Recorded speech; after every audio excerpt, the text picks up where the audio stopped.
Inside the halls of San Diego State University lies a program dedicated to storytelling and pursuing the truth. Welcome to Where You At, a podcast that takes you inside the work of alumni for the School of Journalism and Media Studies at San Diego State.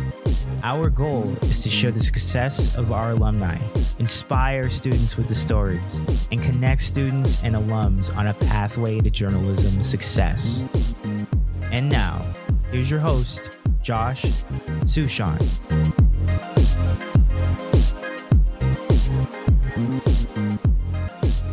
This week on the Where You At podcast, we are heading up to San Francisco. We're going to talk marketing via social media. We're going to talk brand strategy, influencer strategy, and also public relations and event activation. Our guest this week is Vivian Huang. She attended San Diego State from 2011 through 2014. She is now an associate director, social strategy for Media.Monks. That's an agency in San Francisco. Vivian, it is wonderful to meet you. Welcome to the Where You At podcast.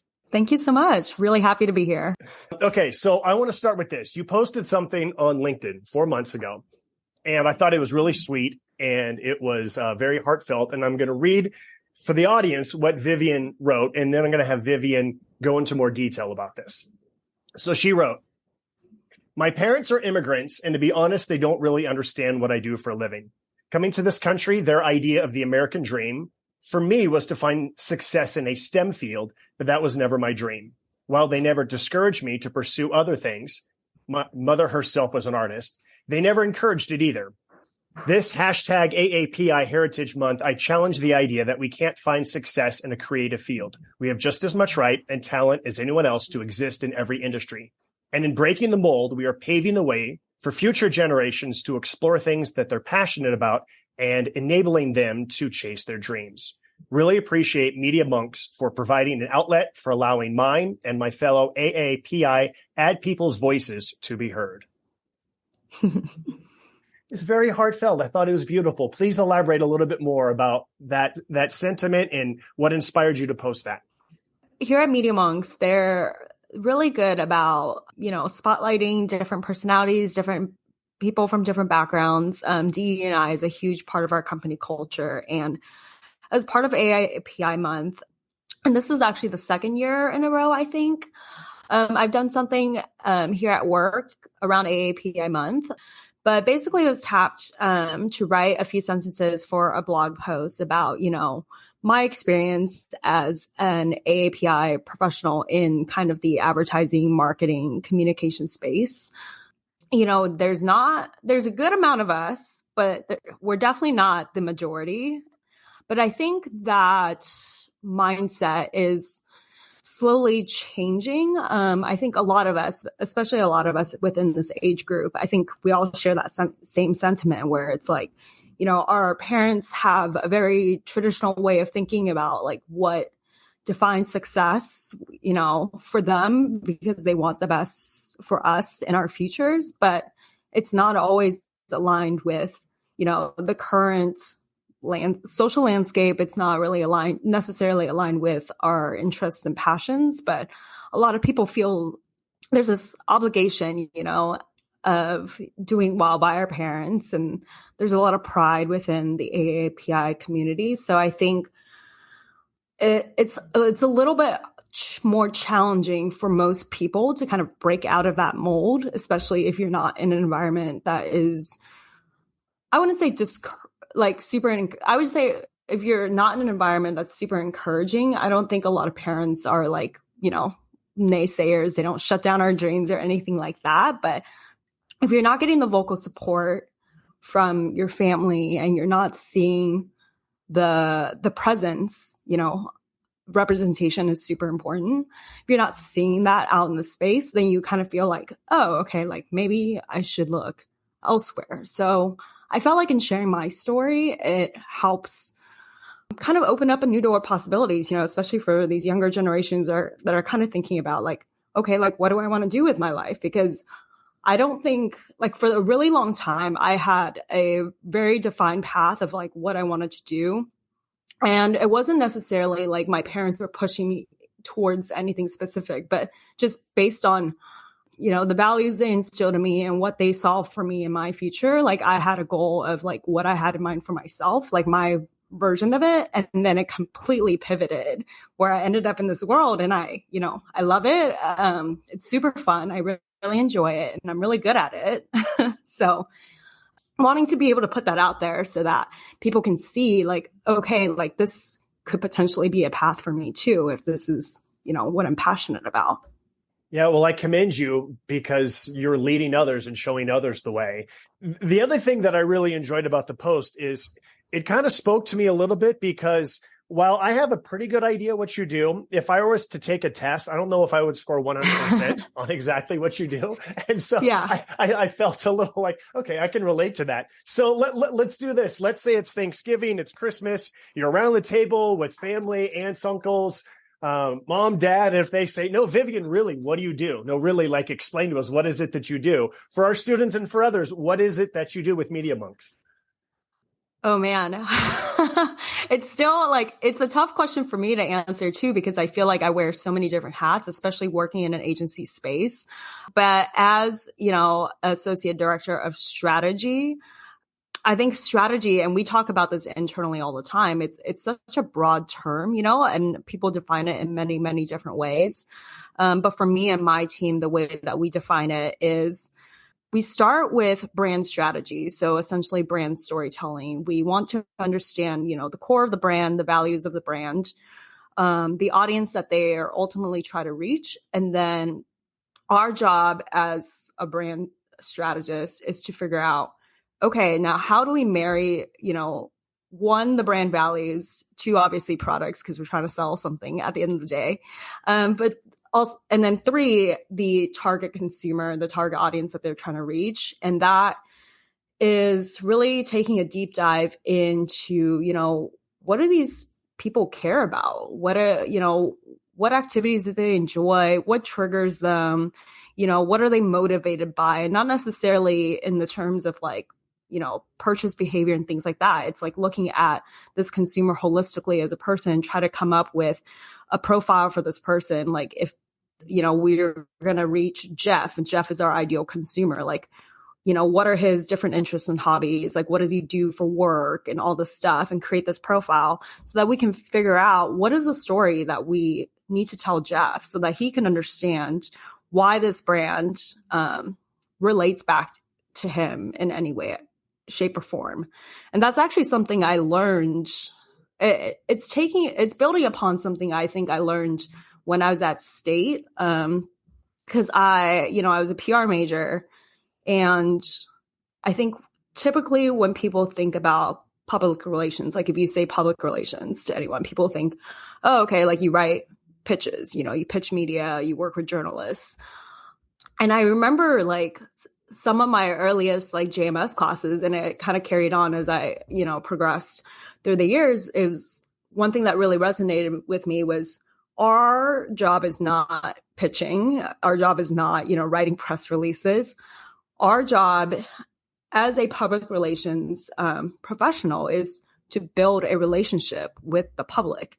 How do we help the brand build a relationship with the public? And when we say the public, that means it's all encompassing, right? It's not just the consumers, like the person who's going to buy in, but it's the bystanders who may not buy in, but they are aware of your brand and your brand presence. Because at the end of the day, people are influenced by people, and they're influenced by the people around them. So it could be a brand that I personally may not buy into, but I'm familiar with. And if somebody's talking about it, I obviously have some sort of opinion that I could input and share with that person.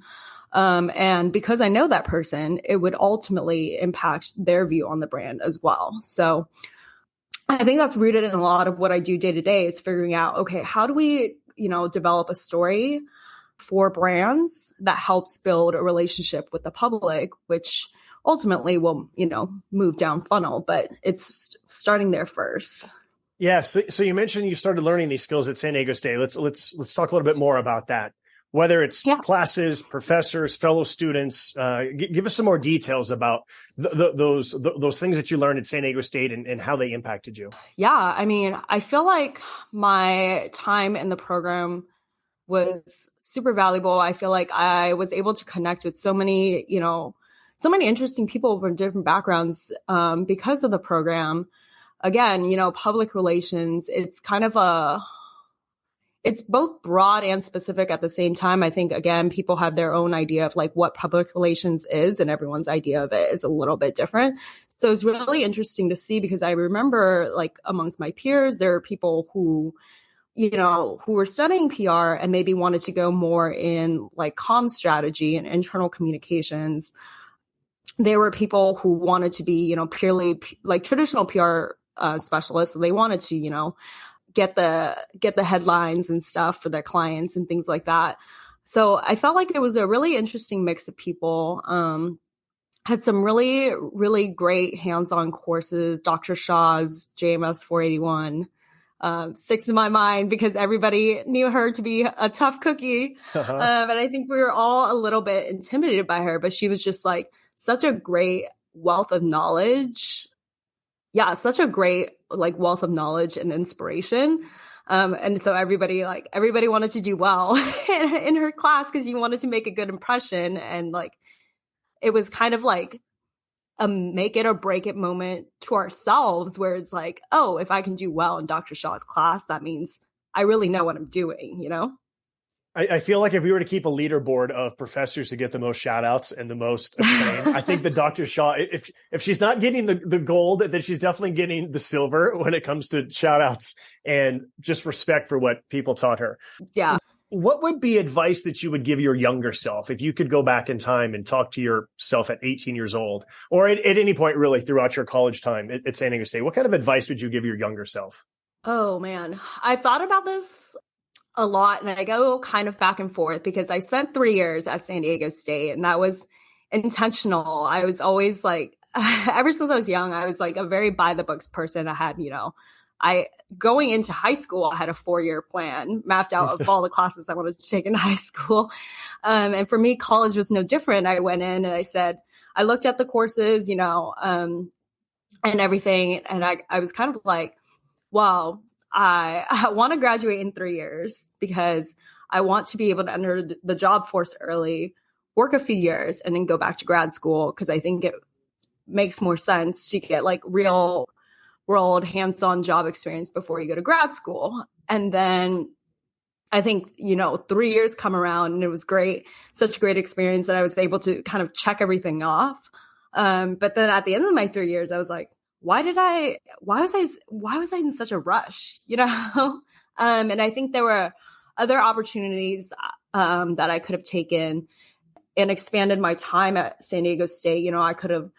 I love to travel. So traveling, studying abroad was something that I was interested in, but I was just so like in my head about being by the books, being like, okay, no, if I spend time abroad, then I'm going to have to do an extra semester or two or whatever it is. And I was just like so gung ho about being on this track that nobody set for me. I just set for myself, where like looking back, it was kind of like, it was great. And I'm glad that I did what I did because it led me to where I am now. But also it was like, okay, you can relax, it doesn't have to be like so by the books all the time. You can kind of fly by the seat of your pants and it's all going to be okay. Well, I'm extremely impressed that you finished in 3 years, considering that I was on the 5-year plan. And I specifically, after 3 years, thought, well, I can really jam a lot into this 4th year, or I can take my time and spend 2 more years. And I'm really enjoying living in San Diego. And so yeah. I went for the 5-year plan. But also when I looked at your LinkedIn, the quantity of internships and different groups and clubs that you were with, and you worked for Aztec shops. And I'm trying to fathom how in the world you had the time to do all of these things in 3 years. Did you ever sleep or what? I get asked that all the time. I get asked that to this very day. I don't know. I don't know how I managed to juggle it all, to be honest. I've definitely slowed down over the years, but I'm still going strong in terms of having a lot on my plate. But I don't know. I was always super involved. I've always been super involved in school and the community. So I definitely wanted to be involved in some way, shape, or form on campus. Internship experience. I think I was so eager, to like learn more and apply the things that I was learning in school to like actual tangible things and see if I can actually do this, if I can actually create impact in this industry that I'm trying to dive into. Well, I think this is something that students can learn from immediately, and that is like getting internships. What was your strategy? Who did you seek out? How did you find them? Did you cold call people? Did you email? Was there bulletin boards? Like, how did you find these internships? Yeah, I think it was a mix of a lot of things. One of the places that I interned at was it was actually like a local jewelry brand called Button Me Up, and she had actually did the rounds at all the sororities. So I actually met the owner at one of our sorority events where she was doing jewelry, and I was talking to her and I said, hey, like I'm a PR student. Like I want to get into advertising and marketing. Is there an opportunity where I can help you out, knowing that you are a small business owner and you could probably use the support? I'm like, you don't have to pay me. I just want to I just want to try this and see. And she was like, yeah, absolutely. So that was one. I think I was an intern for her campus, which was like a online newsletter, online e-zine specifically for collegiates. And I think I had stumbled upon that just online, just browsing, different websites for job opportunities, and saw there was an opportunity to kind of start up our own division of her campus specifically for San Diego State students. And that was something that I was interested in. I like writing for fun. So I was like, okay, this is cool. Like I can kind of flex my creative writing chops. And then my more formal internships, I remember Meals on Wheels. It was definitely through online forums. I think also through our internship coordinator. I don't think Nicole's there any longer, but Nicole Vargas was an internship coordinator that kind of helped me get started for the nonprofit internships, which ultimately turned into my first paid internship at my first agency, because my manager at Meals on Wheels actually was best friends with another internship manager at the agency that I ended up working at, IDEA. I think they've rebranded since then, but she was the internship manager there. And I had already put in an application, not knowing that they knew each other. And then when she saw that I was at the time working at Meals on Wheels, she was like, oh my gosh, like she reached out to her friend. And then my manager at Meals on Wheels spoke highly of me. And then that turned into a following opportunity. So it was a mix of being proactive, looking online, and then also a little bit of networking. Well, so you've already started to allude into getting that first job. And so in terms of the transition, I'm pretty sure you decided not to go back to grad school. What was, what was it like for, okay, I'm doing this for free, or I'm starting to get paid a little bit, to like, no, I want to get paid. Let's go. Yeah, it was interesting because I was working at IDEA, the agency, and it was a paid internship, but it was, obviously for a semester.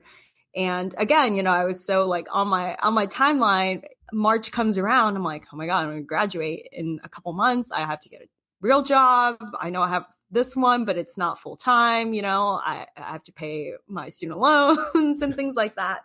So I honestly started looking for job opportunities, full-time job opportunities, probably towards the end of March and early April, which I feel like is very, very early. So a little bit ahead of the game, and just like putting out feelers out there. There were a couple of agencies within San Diego that maybe didn't have job listings available, but I would reach out to see if I could get connected, and do informational interviews with them to see if there was an opportunity to maybe come on in a couple months once I graduated and was able to work full time. And that seemed to work out really, really well. That's how I landed at my first official job once I got a degree. And yeah, worked there for a few months and then transitioned to a different agency and just have been in agency world ever since. When it comes to you making decisions about, okay, it's time to move on to this agency, that agency, I feel like, at least for me, I have like an inner circle of people who I ask for advice. I want to like I want to talk this out. I want to say like, hey, I think I like this. What do you know about this company? What do you know about these people? Am I forgetting something? Let's kind of like talk this out. Who's your inner circle when you need to make these decisions, and what do you guys discuss? I definitely discuss it a lot with my dad and my uncles. Not necessarily about the agency world, but when I'm looking for, I guess, just validation on whether or not this is the right point in making like a pivot or change in my career. I usually go to my uncles and my dad, and they've been really great supporters of me just kind of throughout my whole life in terms of academics and, career stuff. But in terms of like, I mean, again, I've worked agency side my whole life, and people would be surprised how small the agency world is, even though there are a lot of agencies. I think under the core holding companies, they're all kind of intertwined. So you end up, once you work in agency life, it becomes it seems like it becomes a much smaller pond where there's a lot of crossover. You can kind of gauge different people's experiences at different agencies and trying to figure out if there's a right fit. So I feel like it's a mixture of both. I think from, vetting out my next destination, it's, using my network that I've gained just from, working in the agency side. And then from like a personal perspective is really leaning on my family to get their insights on whether or not the transition makes sense for me and where I want to go. All right, let's get into sort of like some of your philosophy, your strategy when it comes to, your brands and social media. And if you don't mind, I wanted to start with Threads because I saw you posted something about this. So Threads, yes. We kind of had it on the radar that something like this might be happening with Zuckerberg. And all of a sudden, like Threads comes and then like everyone's joining it immediately, within the first day or two. And then I think you have to make a quick decision about, is this exactly like Twitter? Are we going to make something a little bit different? So what was your philosophy about how we're going to approach this new thing and what's going to be our voice? What was interesting for Threads was I tried to jump on pretty much as soon as the platform was on, was open. And like once I saw the article, I was like, oh, it's live. Okay. And I think hopping in there, it was so interesting because I think this is a rarity for most people who work in this space. It's like being able to enter a new platform that is backed by, a company of pre-existing clout, but it's kind of like, it was a wild, wild west, nobody knew what was going on. Everybody was kind of in there. And it was a couple of hours just like scrolling and like observing what was happening. And I feel like a lot of people shared the sentiment. Everyone was kind of like, hey, this is cool. Hey, what's up? What's going on here? And there's just kind of this like untapped potential because you don't really know. You don't know who's on there. You don't know what people are on there looking for, and everybody's kind of in that same space. So it was very interesting looking at it from a brand perspective because I saw a lot of opportunities for some of the bigger brands that we work with that are already a little bit more fun and are a little bit more open to getting a little bit weird on social media. Like there was a lot of potential for those types of brands to just really, really lean into it. You can kind of go crazy. You can kind of do whatever you want and just see what sticks, see what resonates with people. But then what was also interesting was going in there and realizing that even for brands that are typically a little bit more polished, you could get a little bit more personal with it. You can get a little bit more humanized with it. And maybe, use Threads as a space where it's like, okay, this is where you loosen up the tie a little bit. Maybe, on your normal brand pages, you're the corporate whatever. But on Threads, where I think the idea of Threads and not connecting it to Instagram profiles is this sense of anonymity, even though it's not true anonymity like a Reddit. It was kind of that same sentiment. I think people are feeling that, where it's kind of like, oh, this is a brand new space where I can be creative and be myself and kind of do whatever and really show off my personality and not necessarily have it tied to my curated personality that I have, on Instagram and other channels. And I think there was a similar opportunity there for brands to kind of lean into that as well. It's like, we don't have to be this curated and polished. We can kind of explore. And what we saw was that people really liked that. We saw a lot of brands, where they just said, forget the brand book, forget, the tone of voice playbooks. It's just brands were posting, it was there's, whoever was their community managers, social media managers, they were posting as themselves. They're like, hey, this is the person that you're normally talking to when you go on our, other brand pages. Like I'm a real person too.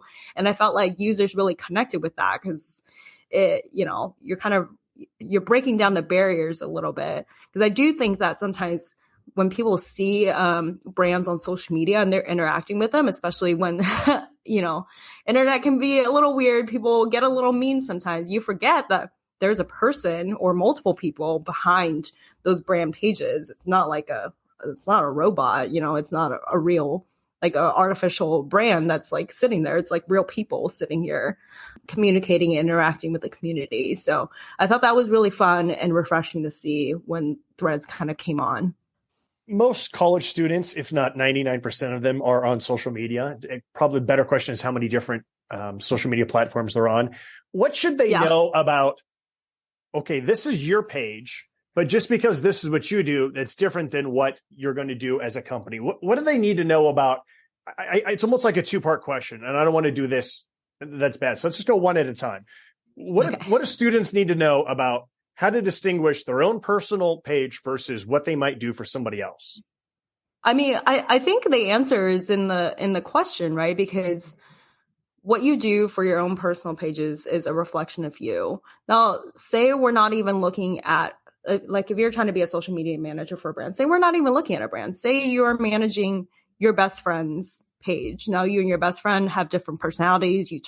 You speak differently, you like different things. It's kind of like similar in that vein where it's like, well, you wouldn't, if you were running your friend's social media page, you wouldn't do it the same way that you would do your own pages because you guys are different, even if you share some similarities. So I think it's similar for managing brand pages where maybe maybe the tone of voice of the brand resonates with you, or, it's a brand that you really like, but at the end of the day, there are nuances. And from a business perspective, like brands are running social media pages to build their brand image, their brand story, and that all ladders up to, marketing objectives, which ladders up to overall business objectives. So you kind of have to have that in the back of your mind as well, because when you're just posting as yourself, you don't really have marketing or business objectives necessarily for yourself as a person, unless you're like an influencer and you have a personal brand. And then the second part of that would be, as a student, you're trying to convey, this is who I am, especially when it comes to applying for jobs. What would be some of the do's and don'ts in terms of, well, I want to convey that I'm this fun person, or I want to convey that I got all these hot takes about sports, or I want to just be like this great deep thinker. Do you have any just recommendations for students about how they should be trying to convey themselves on social media as students? I think there's a way you can definitely strike a balance. I think, when I was entering into the workforce, there was still a lot of stigma around social media. I think a lot of us were told, like, keep your social media channels private. You need to separate, you need to have your, professional front when you are applying for jobs. And then you can keep all your personal fun side, like on the side, but kind of keep it private to yourself so it doesn't have impact to your professional space. I feel like the world has shifted a lot since then, where again, like people want to see the human side of you, even once you're in a work setting and workspace, like there's camaraderie amongst coworkers and things like that. People don't expect you to be like this rigid professional robot person. So I think there's a way to strike a balance. And I would say, especially if you're looking for a long-term career in kind of the social media space, one of the things that I recommend a lot to students that I mentor through the Aztec Mentor Program and other mentorship programs is if you're trying to build a portfolio and a book specifically for social media, we all know Gen Zs, these college kids, they know how to use social media. We know that. We know they know how to create content. But the thing is, if you're hiding that, behind a private Instagram page or whatever, nobody ever gets to see it in the professional setting. And what I personally did, because I I didn't really have a lot of, I mean, I had some work samples, but, you know, to start out when I was applying for internships and stuff, I didn't really have work samples outside of the schoolwork that I did. And I see that a lot with students that come in for mentorship. They're like, well, I want to apply for an internship, but I don't, like, would I share my classwork? Like, I just have essays or like things like that, or like group projects. Like, what is it that I should be sharing? And I was like, well, if you want to be working in social media, you want to be a content creator, then create content, you know, start building that resume. It doesn't have to be something that you did for a big brand. We just want to be able to see that you know how to use the tools, you're creative, and want to see just kind of your process and putting that work in. And so, like, I remember when I was started applying jobs, and I have my Instagram handle with on my resume, you know. I was doing blogging, a little bit of blogging. Like, so I had my blog site. I was like, here's a link to my blog site where I just write about random stuff that I like.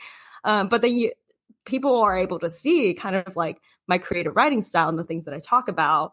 They can go on my Instagram. They can see the photos that I've taken that are a little bit more curated. They can see the different angles. They can see, you know, a little bit of like what I could ultimately do for them. I think we need to get rid of the idea that you need that separation between your personal social media and like your career. Yeah, no, that's interesting. I'm glad you bring that up, because I asked the question from the context of, if someone is hiring, one of the first things they do, in addition to looking at the resume, is they look at this person's social media to see if there's any red flags, but also if there's any green flags, right? You're kind of looking for both. You want to see, what is this person doing? What can they do? But also, is this person going to embarrass us? And so I'm glad that you gave the answer the way that you did. Another thing that I wanted to ask you is, well, there's a lot of different things. Let's go along with more of like a cheat sheet for hiring, because I've seen you post that on LinkedIn as well, that your company is hiring. Give our students a little cheat sheet. What are the types of things that you're looking for? How can students stand out in the pack in order to try to get some of these jobs?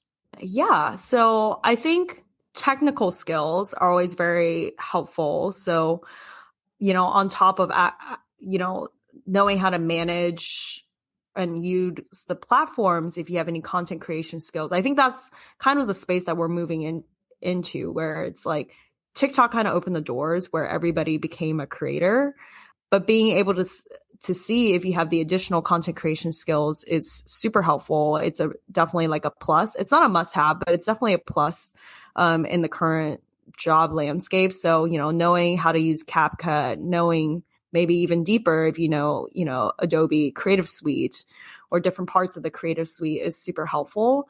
Those things definitely stand out. But I think generally what I always tell students looking for their first job, being able to show in your resume different experiences, doesn't have to be professional experiences. It can be stuff you've done in school. It can be stuff you've done outside of school.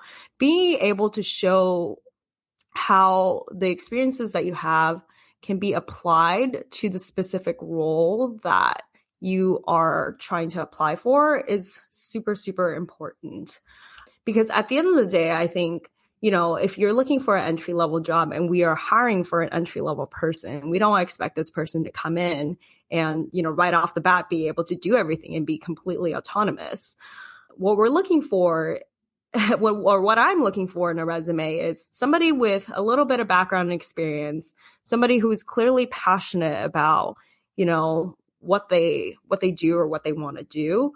But in the interview, it's really gauging, you know, how does this person's brain work, you know, like how do they think, and do they seem like they are teachable? I think that's the biggest thing.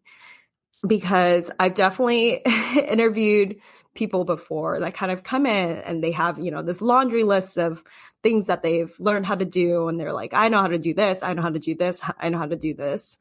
But again, you know, they don't actually have the hands-on job experiences yet. It's an entry-level position. And for me, having that person on is great because they have a lot of technical know-how.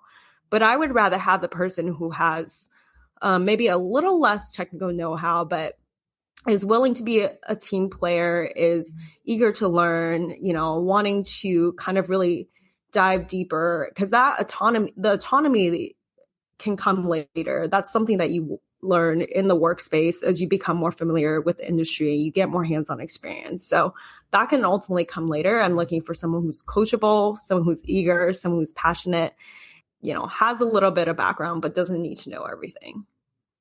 I like that answer a lot. And the only thing I'm going to add, I don't think that I've done as much hiring as you, but I would say the number one thing that I would add is I just want someone who's just full of energy, for someone who's just going to be fun to be around, who's going to bring energy and ideas, and just like this is a fun person I want to be around every day, because their brain just constantly is churning out ideas. Not all of them are going to be good ideas, but they're going to churn out. We're going to eventually find some good ideas here. No, definitely. Yeah. I think cultural fit, I feel like, again, when I was applying for jobs, people kind of scoffed at that idea. They're like, no, people don't really look for that, like a cultural fit. But no, you totally do, because you're going to be working with this person, day in and day out. You want to work with people that you like. Right. Okay. I have two other smaller topics, but before I get to that, is there anything else just in terms of what you do now and that I have not asked that you think is important that students learn who want to go into the same type of occupation as you? One, just try to get as much exposure to the space as you can, whether it's, volunteer work or, joining different clubs on campus, or trying to find that internship opportunity, maybe even networking through your friends or family, and getting a little bit of hands-on experience is always good, but also keeping abreast to what is happening in the industry, what is happening with different brands. I know that's always going to be a question that gets asked in your first interview. It's what brand do you think is doing really well on social media and why? And I feel like, even though it's always asked, even for me, if somebody asked me today, I'd be like, oh, wait, let me think about it for a second. But, having an idea of what's going on in the landscape, and not only that, but trying to figure out if you can understand why a certain brand is doing well, in the space, is super helpful, and just kind of being able to keep on top of that. Okay. Different direction. You have a fantasy football podcast. I do. Tell us about your podcast. Give us the name, give us where people can find it, and give us an honest assessment of how good your advice is. Oh my gosh. I do have a podcast. I do it with one of my coworkers. It started out as a COVID thing where it was just it was a good way to connect. Because I remember when we were in the office, we would always, water cooler talks. We would always talk about football season, fantasy football. And then during COVID, obviously we were all, working from home and stuff. And I remember talking to him and saying you need to start a podcast. And he said, I'll start it if you do it with me. He's like, I don't have a breadth of knowledge. He's like, I just, just here for the entertainment factor. I'm just here for the fun, give my hot takes. So I said, sure. So we started our podcast. It's called the Out of Your League podcast. I think it's on every platform. So Spotify, Apple, all that good stuff. And I don't know. I feel like every year it changes a little bit. It evolves a little bit.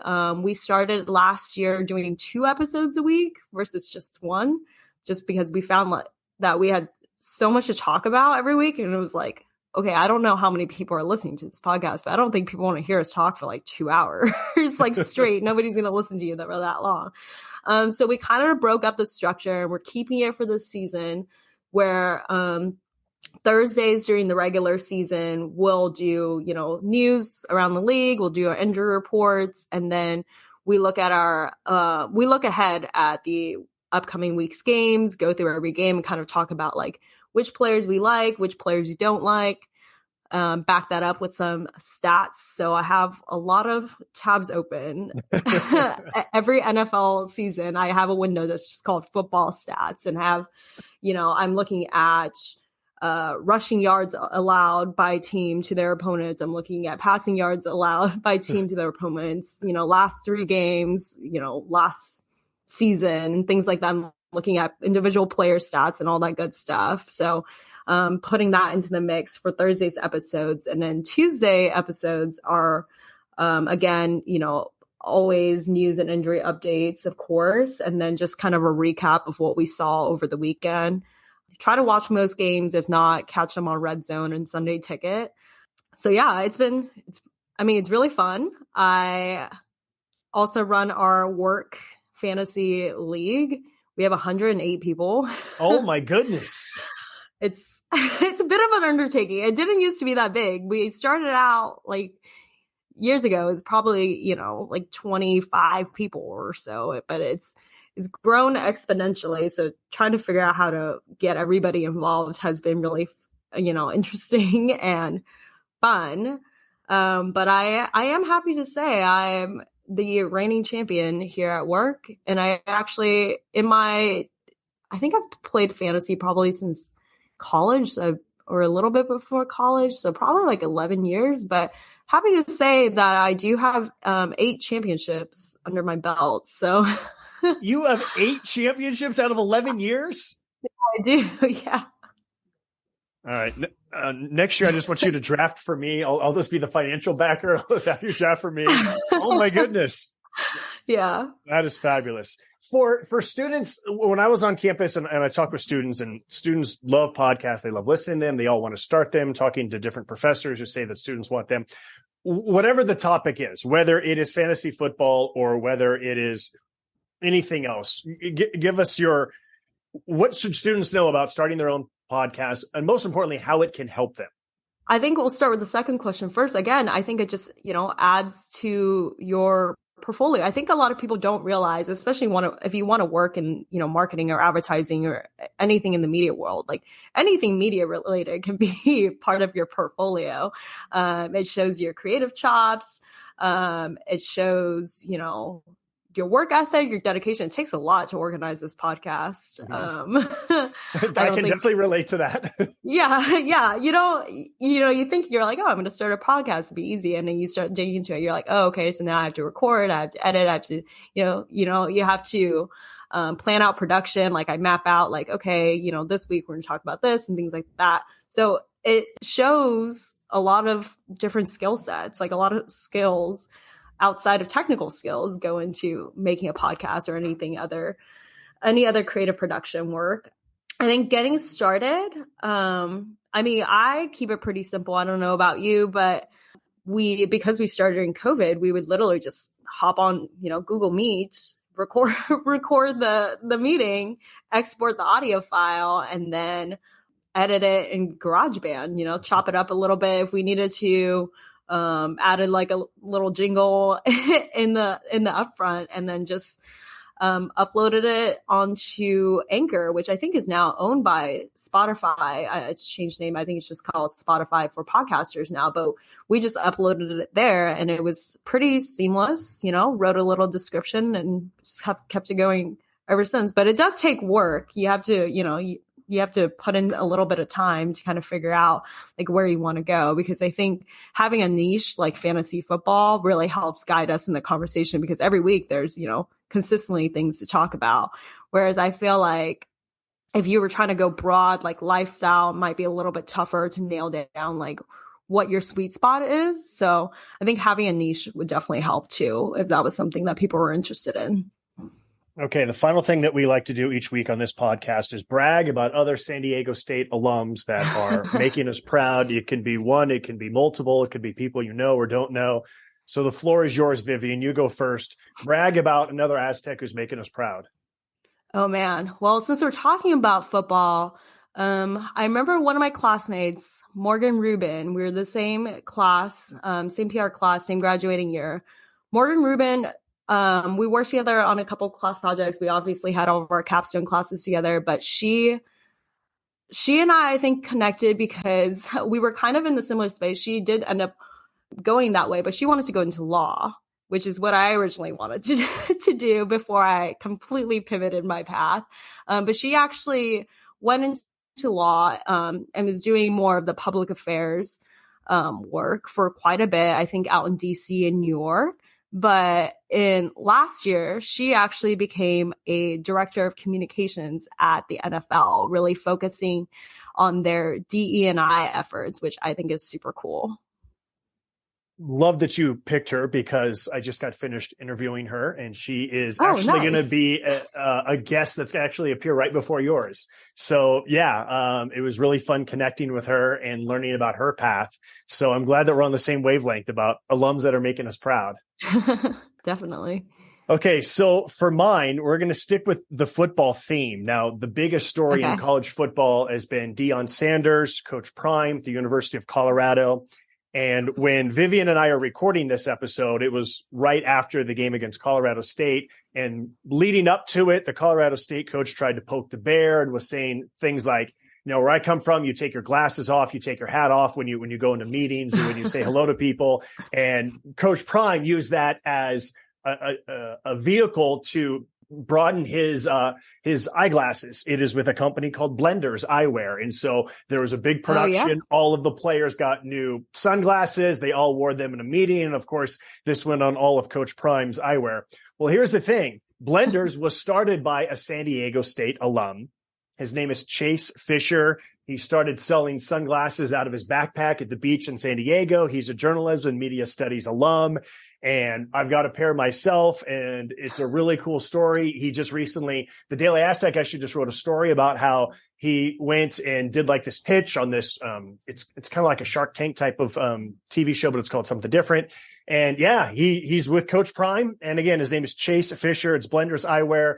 He started it because he was wearing a cheap pair of sunglasses at a club, and a lot of people were talking to him about it. And he thought, well, there's got to be something in between these really expensive sunglasses and these really cheap ones that I'm wearing. And so he wanted to find something in the middle of that. And that's kind of where he came up with the name of Blenders, because it was kind of like a blend between something cheap but something that looks really good. And so Chase Fisher, he's killing it. He's a JMS alum from San Diego State. He's working with Coach Prime. That's awesome. Yeah, I have a pair of Blenders myself. I remember getting them in college. Right. Yeah, super cool story. All right, Vivian, this was so much fun. I appreciate you being so generous with your time and all the different knowledge that you gave to our students on this podcast. And I hope that our paths can cross at some point in future, whether it's a fantasy football or whether it's at a real football game or anywhere. Yeah, thank you so much for having me. This was really fun. Once again, that was Vivian Huang. My name is Josh Suchon. I'm your host of the Where You At podcast. And a reminder to alums, get involved in the department. You can do just like Vivian does. You can be a mentor. If you're back on campus, let people know. Go by, say hello, talk to students, talk to professors, and see what you can do to help the next wave of students to make us proud. We will talk to you again next week. This is the Where You At podcast. Thanks for listening to the Where You At podcast. This is Devin Watley from the class of 2021. Thanks to Martine Marine for creating the music you're hearing right now, and Alex Piscatelli for her work on the podcast name and artwork on social media. And a reminder to SDSU alums, we really want to know where you at. Tell us about your career. Get involved in the school. There's many ways you can do this, from donating your time or money, mentoring students, to even speaking in classrooms, in person, or on Zoom. Your work can help us grow the program and create more opportunities for our students to succeed. Again, thanks for listening. Subscribe to this podcast. Tell your friends. Recommend us a future guest. And go Aztecs.